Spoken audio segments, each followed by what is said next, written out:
What the city is talking about. This is Montreal Now on News Talk Radio, CJAD 800.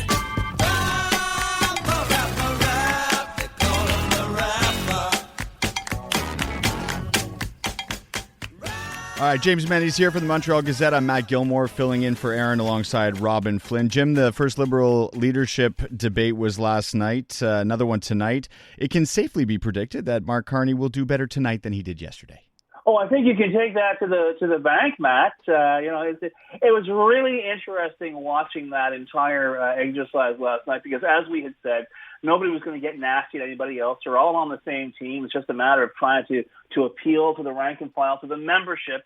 And it's kind of funny because this was a public debate, even though it wasn't, the audience was really not the public, not yet, which is just as well because as far as I'm concerned, the institutional knowledge, all the smart money really got turned on its head last night. I think that neither Mark Carney nor Chrystia Freeland covered themselves in glory last night. I think the big surprise for me was not so much Frank Bayless, although I'm a fan. I'll be frank.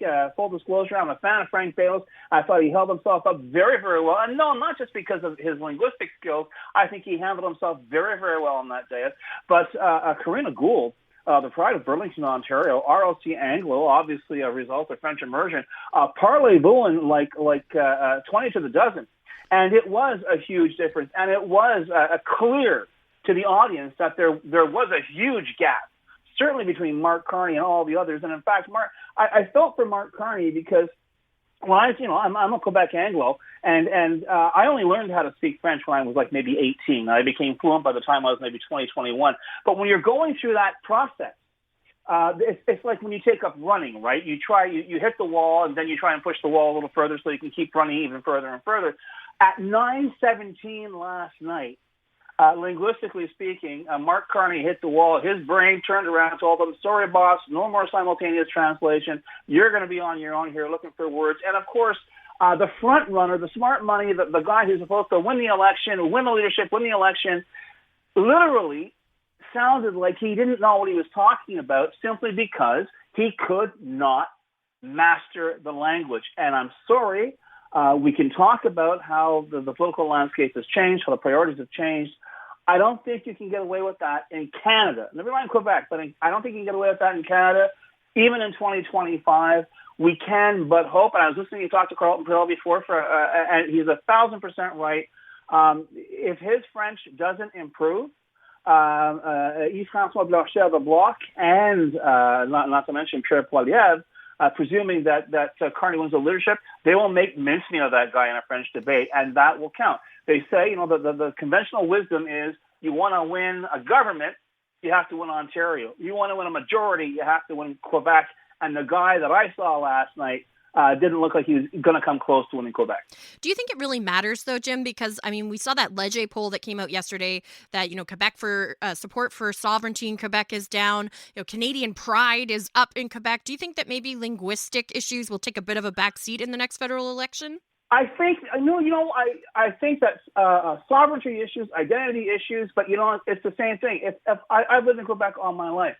When a total stranger comes up to me, I presume they speak French, and I address them in French, not because I support Quebec's sovereignty, but because it's a courtesy. It's the idea that this is the language that is spoken by most people, and if you intend to deal with the public, le public, you should have at least a firm grasp, not a masterful grasp, but a firm grasp of that language. And I'm very sorry that it was clear last night that's something that Mark Carney does not possess. And if we're looking at an accelerated schedule to going to a general election, as I say, this is going to be a huge liability for Mr. Carney and his adversaries. And, don't forget, the PQ and the Bloc right now are scared witless. You're 1,000% right, Robin.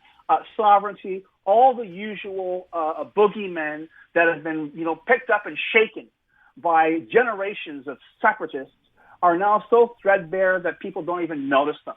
And right now, people like Paul Saint-Pierre Plamondon, Yves-François Blanchet, really have to ask themselves, what do you want to be when you grow up politically? Because right now, your current persona is not working with the public. But all that said, I think it's just a matter of we either have a country that has 2 official languages or not. If you intend to run that country, you should have a grasp of those languages. So I don't think it's a fundamental issue politically. I think it is a visceral issue, I think, with voters. And it may make a difference. On the other hand, though, I got to tell you, it is 2025, and I don't think Quebecers are as insular as a lot of people would say. And I think a lot of people in Quebec, francophones, are going to be tuning into the debate tonight to really find out what Mark Carney has to say about policy. In Quebec City today, the main topic was the Saclic fiasco. All the parties now asking for an inquiry.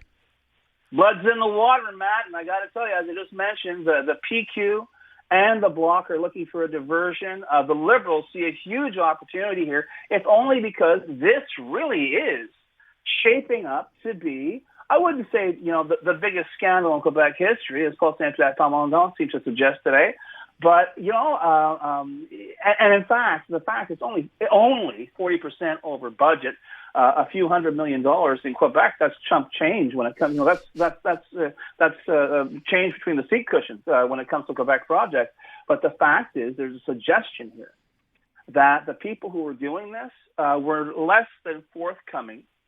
Nobody has accused anybody of having deliberately misled anyone, although it's interesting, just today, we've learned that the Legault government has asked the Autorité Marché Financière, which oversees the issuance of contracts, to look into this whole issue. The Transport Minister, Geneviève Guilbeault, has asked UPAC, the corruption unit, to look into the how this contract was executed. There's going to be an internal investigation in the Transport Department. There may be a public inquiry. It's all we have the expression in Quebec, noyer de poisson. It's almost like let's throw as many things at this as possible. That we'll say, look, we're dealing with the problem, and maybe we'll get to the bottom of it. But this whole thing, it's a nightmare for the Legault government, not just because it stinks, but because it's not this abstract. It's very straightforward what was supposed to happen. It didn't happen. It cost more money than it did.